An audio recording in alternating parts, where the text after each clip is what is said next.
Bloomberg Government recently underscored something federal contracting data has been showing.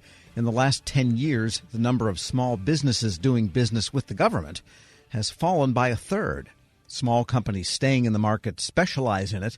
My next guest says the regulatory burden the government requires keeps non-specialized, even mom-and-pop businesses, out of the market. Longtime federal sales and marketing consultant Larry Allen joins me now. And I guess the question is, should the government be concerned with the fact that fewer and fewer small businesses are participating because the dollars going to the remainder keep rising? Tom, if you hear the government acquisition professionals speak, particularly those in the Department of Defense, it's already a concern that we've lost this many small businesses and are having particular trouble attracting new ones to the market. And if you listen in DOD, they're saying we need these businesses because they're the innovators, the ones that have the new technologies, the ones that can help us keep our national security technological edge.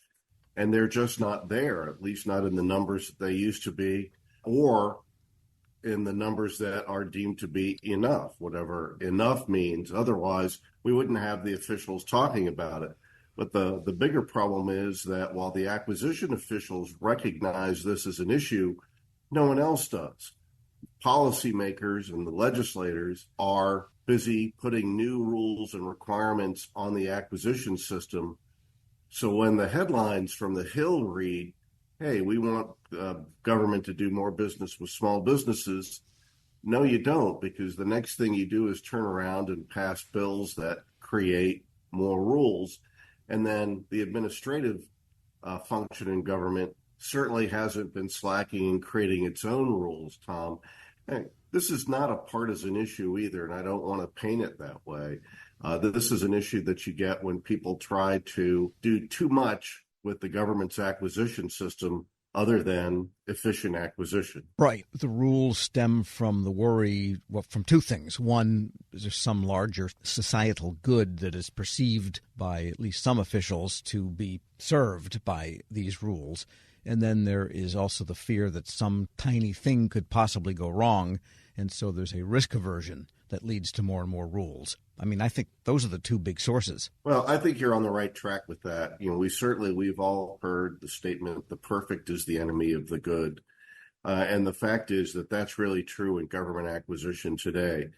If you talk to government CIO type of people, you talk to other program managers inside government, you know that this is generally speaking a very risk-averse government market that contractors are selling into.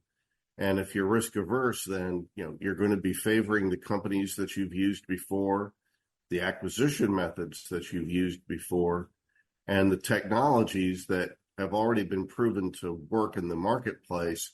You're not going to be the first adopter of any new technology unless you are really the rare bird in government acquisition. And what do you think are the principal areas of rules coming or already imposed that might be the worst burden on small businesses?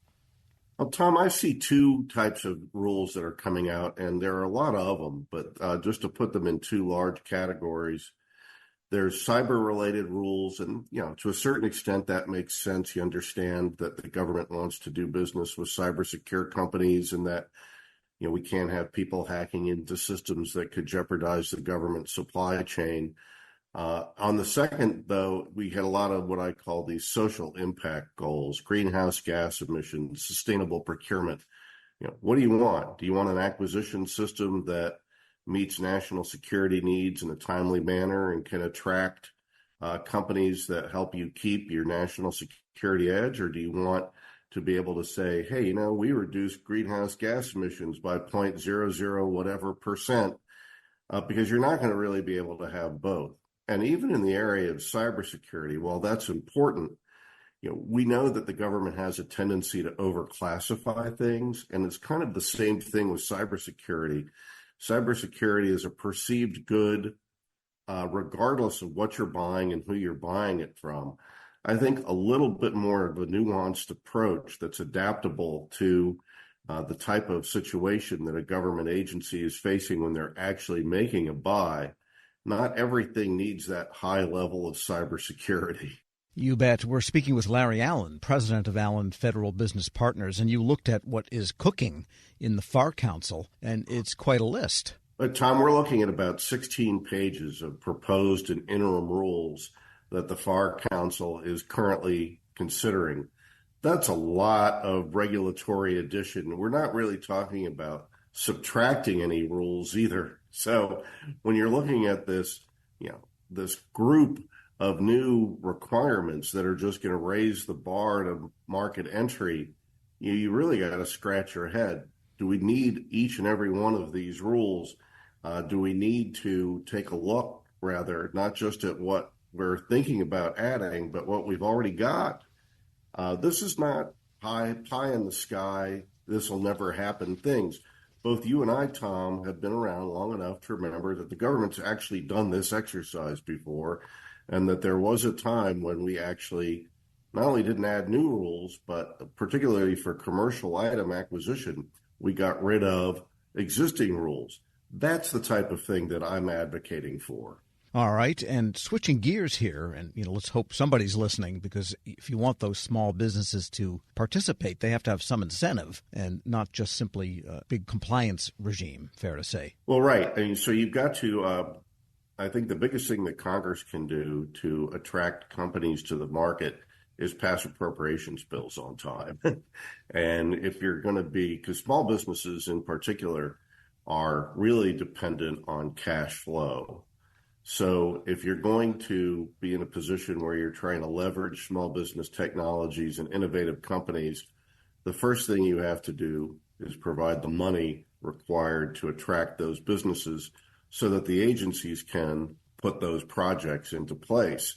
When you are cutting the fiscal year by a little bit more than in half this year, that's not a good look. I've talked to a number of small businesses that are doing business in the market today, and they're hurting for cash flow. Some have laid off people.